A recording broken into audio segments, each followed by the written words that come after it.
Bismillahirrahmanirrahim. Assalamualaikum warahmatullahi wabarakatuh. Alhamdulillahirrabbilalamin. Wabihi nasta'in ala umuri dunia wa din.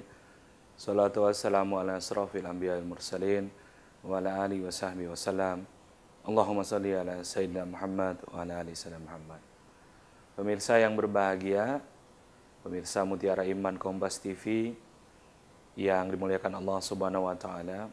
Alhamdulillah kita berjumpa lagi dalam kajian Mutiara Iman yang menghasilkan banyak sekali pelajaran-pelajaran kepada kita semua tentang bagaimana kesadaran manusia mengelola kehidupannya. Bersalawat pada baginda Rasulullah SAW sebagai bagian kewajiban kita mencintai Rasulullah SAW yang sudah mengajarkan kita seluruh pelajaran kebaikan. Pemirsa Mutiara Iman rahimakumullah yang berbahagia. Pagi ini tema kita adalah bagaimana bijaksana menggunakan seluruh platform sosial media. Tema ini kita pilih karena hampir seluruh kehidupan manusia saat ini dalam berbagai umur, dalam berbagai strata sosial, dalam berbagai tingkatan, tidak bisa dilepaskan dengan sosial media. Pengaruh sosial media dalam kehidupan manusia zaman ini adalah sekitar 90% menjadi bagian atau instrumen terpenting dalam kehidupannya. Karena itu, seringkali manusia terjebak dalam aktivitas sosial media ini, lalu kemudian perlahan-lahan keluar dari area-area yang diajarkan oleh agama. Perlahan-lahan melewati batasan-batasan garis yang dibolehkan oleh agama.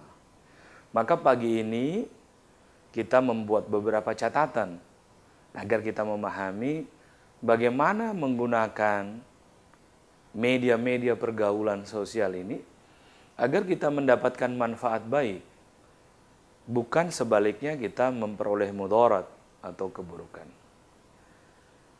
Pemirsa rahimakumullah Mutiara Iman Kompas TV, yang pertama perlu kita ingat bahwa ketika bicara soal kehidupan sosial, maka dia berbicara soal arus kehidupan bersama, bukan kehidupan pribadi.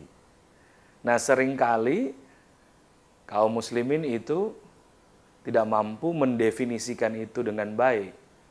Kehidupan sosial adalah bagaimana kehidupan berkaitan dengan seluruh kebutuhan sosial publik, kebutuhan-kebutuhan masyarakat, bukan sama sekali berkaitan dengan kebutuhan-kebutuhan pribadi.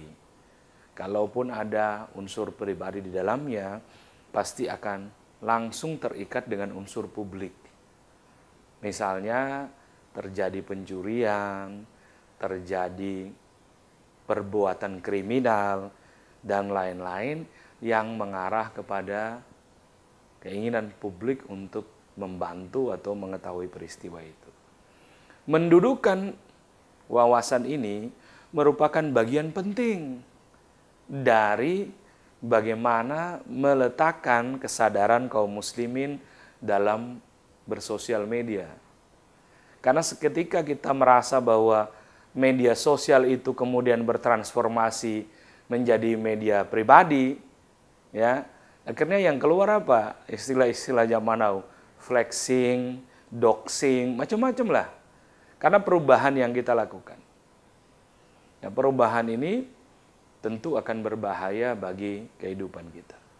Kalau kita belajar, Masyiral muslimin rahimakumullah, pemirsa Mutiara Iman Kompas TV, kalau kita belajar dari kehidupan para nabi, para rasul, para salafus soleh dulu, ketika mereka hidup, hampir mereka tidak pernah mengumbar kehidupan pribadinya. Yang disebut kehidupan sosial adalah rangkaian bagian kehidupan bersama. Misalnya ada problem di masjid, ada problem di pasar, dan lain sebagainya yang menyangkut hajat hidup orang banyak. Ada peristiwa peperangan, itulah yang menyangkut hajat hidup orang banyak. Tetapi ketika sosial media itu dibalik menjadi kehidupan pribadi, ini yang kemudian hari ini menimpa kaum muslimin. Hampir orang Islam tidak bisa membedakan mana yang boleh, mana yang nggak boleh.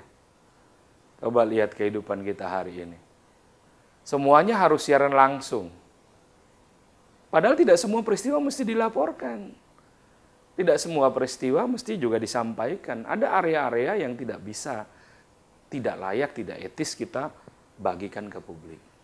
Lihatlah bagaimana anak-anak muda, orang-orang sekarang berfoto di kamar sama istrinya yang tidak pakai hijab.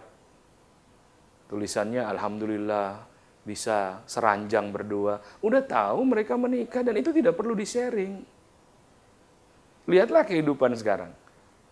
Ada suami bertengkar dengan istri, dia pasang status di sosial media dengan 5 ribuan temannya, kamu tidak seperti yang dulu. Padahal menikahnya baru 1,5 tahun. Jadi bayangkan area-area privat yang kemudian diumbar menjadi area-area publik, yang publik itu kita sebut sosial media, sesungguhnya merupakan area-area yang berbahaya. Sesungguhnya merupakan area-area yang sangat rentan terhadap orang lain dampaknya maupun kita dampaknya. Nah, inilah yang kemudian pengajaran pertama bahwa dalam Islam bahwa area privat itu kita tutup. Tidak semua area privat bisa kita buka. Bayangkan kalau kita posting di sosial media kita, entah platform apapun. Alhamdulillah, satu keluarga bisa liburan di Pantai Kuta. Sekeluarga memang liburan. Tapi di platform tertentu kita berteman dengan kawanan rampok misalnya. Dan perampoknya tahu kalau rumah kita lagi kosong. Dia paham benar.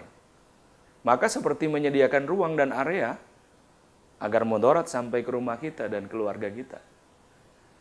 Jadi sebenarnya ketika bicara soal bagaimana efektivitas menggunakan sosial media, maka kita perlu berhati-hati.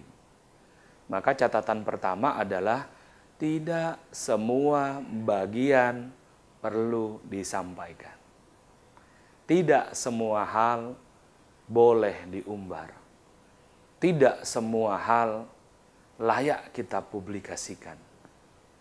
Itu catatan pertama. Kita akan kembali sesudah ini membahas bagaimana mudarat dan manfaat sosial media bagi kaum muslimin. Barakallahu fikum.